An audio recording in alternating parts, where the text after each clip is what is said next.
Hello student, very good morning. Myself Abdul Tiwari from St. Xavier High School, Sidwapa Palganj.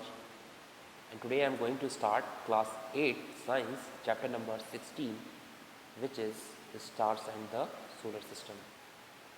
So student, in previous day we have discussed about night sky, stars and light years, constellations and Ursa Major, Ursa Minor and Cassiopeia. So now we will discuss about Orion. You can see picture in your screen. This is one of the most prominent and easily identifiable constellation in the night sky. As you can see that if we join the stars of the constellation with imaginary lines, resulting figure look like a hunter with bow. Prominent stars of the constellation are Betelgeuse and Rigel. Betelgeuse, also called Alpha Ori, is one of the 20 brightest stars in the sky and one of the biggest stars known to us. Rigel, which is the brightest star in the Orion constellation, is one of the 10 brightest stars in the night sky. Orion सबसे prominent और easily identifiable constellation है जो कि sky में आप देख सकते हो.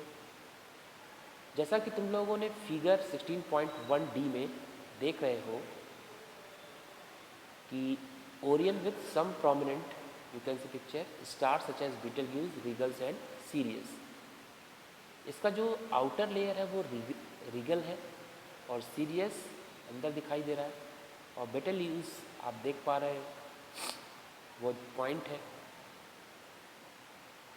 तो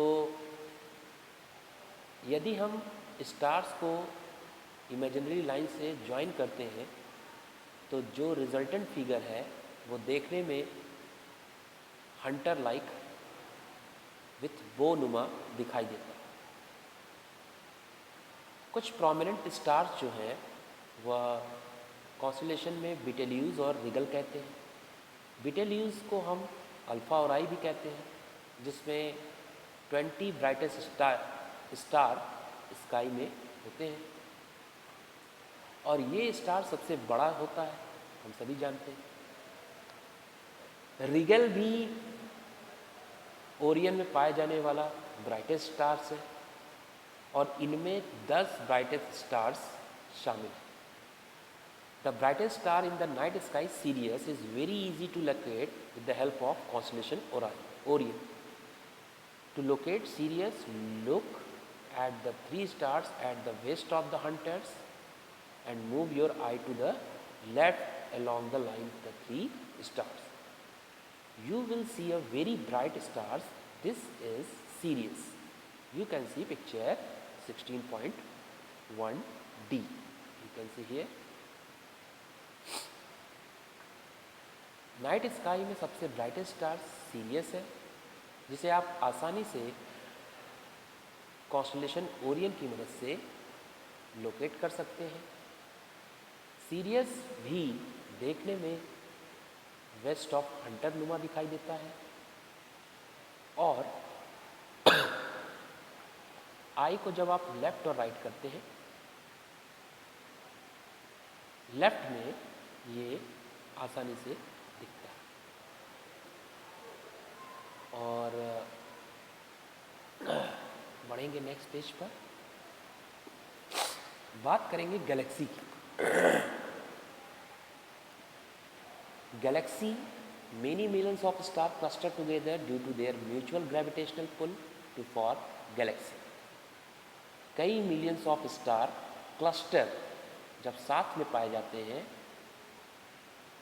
due to their mutual gravitation pull के कारण, तब वह गैलेक्सी फॉर्म करते हैं. Galaxies are very very big and average medium size galaxy would be hundred of thousands of light years across. our Milky Way galaxy is more than the 100,000 light year in a diameter. This means light would take more than 100,000 years to travel from one edge of the galaxy to the opposite edge. As mentioned, galaxy also contain very large number. Scientists estimate that our sun is one of the 200 billion stars of Milky Way galaxy. We should remember that these figures are estimate because nobody can count that many stars or measure such large distance with any accuracy. तो Galaxy जो है बहुत बड़ा होता है, इसकी average size जो होती है वो 100,000 लाइट ईयर्स के पारे होती है।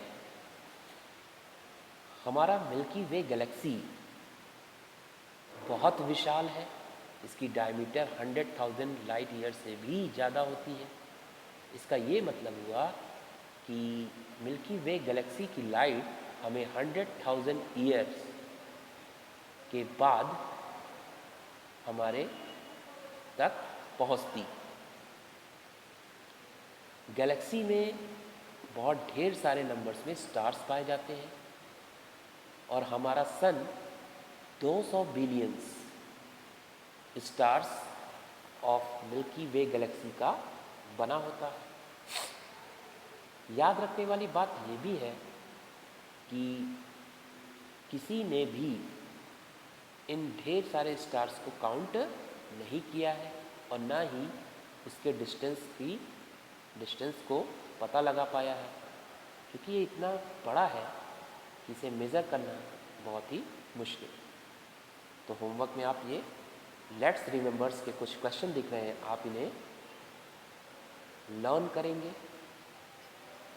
और बुक फिल करेंगे। बढ़ेंगे सोलर सिस्टम में।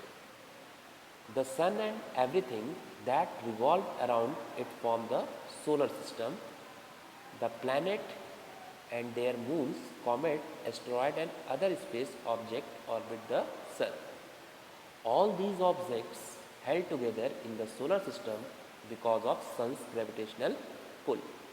It is believed that the sun, earth and other planets of the solar system were formed as the age of galaxy called the Milky Way galaxy about 5,000 million years ago. सन और everything जो कि चारों तरफ घूमती रहती है वही कहलाता है सोलर सिस्टम। इनमें प्लैनेट के अपने मून, कॉमेट, एस्टेरॉयड्स और भी अदर स्पेस ऑब्जेक्ट ऑर्बिट्स सन के चारों तरफ घूमते रहते हैं। ये सभी ऑब्जेक्ट सोलर सिस्टम में एक ग्रेविटेशनल पुल के द्वारा, सन के ग्रेविटेशनल पुल के द्वारा बंधे होते हैं और द सन, द अर्थ और अदर प्लैनेट सोलर सिस्टम में क्या करते हैं, मिल्की वे गैलेक्सी के एज पर पाए जाते हैं। इसीलिए इन्हें मिल्की वे गैलेक्सी कहा जाता है, जो कि 5,000 मिलियन साल पहले ही बना। In view of many recent discovery and our changing understanding of planetary system, scientists have felt it necessary to create new definition for planet and other bodies in the solar system. The object of the solar system, except satellite, are placed in three distinct categories: planets, dwarf planets and small solar system body. अगर हम कई recent discovery की बात करें तो planetary system को जानने के लिए, समझने के लिए साइंटिस्टों ने बहुत सी ऐसी चीज़ें हैं जिन्होंने इसकी डेफिनीशन कुछ हद तक बनाई, स्पेशली प्लैनेट्स और अदर बॉडीज़ जो कि सोलर सिस्टम में पाए जाते हैं। अगर हम सैटेलाइट को छोड़ दें तो सोलर सिस्टम में ऑब्जेक्ट क्या होता है, एक डिस्टिंक्ट प्लेस पर पाया जाता है, जिनमें प्लैनेट, ड्वार्फ प्लैनेट्स और स्मॉल सोलर सिस्टम बॉडी शामिल है। According to the new definition, there are 8 planets in the solar system. In order to their increasing distance from the sun, they are Mercury, Venus, Earth, Mars, Jupiter, Saturn, Uranus, Neptune. Pluto and Ceres are placed under the category of dwarf planet. More dwarf planets may be included under this category in the futures. Asteroids, comets, and other small bodies are placed under the category of small solar system bodies. अगर हम साइंटिस्टों के new definition के according बताएं तो solar system में total 8 planets पाए जाते हैं। सन से इनकी जो डिस्टेंस है वो बढ़ते हुए क्रम में इस तरह से, पहले मरकरी सन के बिल्कुल करीब, फिर Venus, Earth, Mars, Jupiter, Saturn, Uranus, Neptune शामिल है। प्लूटो और सीरस ड्वार्फ प्लैनेट कैटेगरी के अंदर आते हैं और मोर ड्वार्फ प्लैनेट्स को हम लोग फ्यूचर में इस कैटेगरी के अंदर शामिल करेंगे। एस्टेरॉयड्स, कॉमेट्स और अदर स्मॉल बॉडीज़, ये सब स्मॉल सोलर सिस्टम बॉडीज़ का के अंदर पाए जाएं। अब बात करेंगे सन। The sun is a medium-sized star. It is a huge ball of gas, mainly composed of hydrogen. There is a massive nuclear reaction taking place in the sun, converting the hydrogen gas into helium gas. This reaction gives out huge amount of light years and other form of energy. The diameter of the sun is about 1.4 million kilometers. It is so big that it could hold more than a million planets of the size of the Earth. There are much bigger stars than the sun in the universe. One of the biggest stars that we know of is Betelgeuse. सन की बात करें तो सन जो है medium size का star है, जो कि एक गैसों का विशाल बॉल है। इसमें हाइड्रोजन गैस पाई जाती है। हाइड्रोजन गैस का यूज़ हम न्यूक्लियर रिएक्शन में भी करते हैं, जो कि हाइड्रोजन गैस को हीलियम गैस में बदल देता है। ये रिएक्शन में huge amount of light, heat और अदर फॉर्म एनर्जी निकलती है। सन का डायमीटर 1.4 मिलियन किलोमीटर्स होता है। यह देखने में बहुत बड़ा होता है और ये अपने साथ ढेर सारे मिलियंस ऑफ प्लैनेट की साइज से, अर्थ की साइज से काफ़ी ज़्यादा होल्ड किए रहता है। कुछ बिगर स्टार्स यूनिवर्स में सन से बड़े होते हैं। सबसे बड़ा स्टार्स जो कि हम जानते हैं वो है बीटेलग्यूज। सो वीडियो पसंद आया हो तो लाइक और सब्सक्राइब ज़रूर करेंगे। आज के लिए बस इतना ही। मिलते हैं इसी चैप्टर के बाकी बचे हुए पॉइंट के साथ, और इस वीडियो के लास्ट में मैं इस चैप्टर के एक्सरसाइज के कुछ क्वेश्चन आंसर को सेंड करूंगा। आप लोग बुक और कॉपी कंप्लीट करेंगे। यही आपके प्री फाइनल टर्म जो कि 18 से स्टार्ट हो रहा है, ये आपका सिलेबस होगा। So good bye and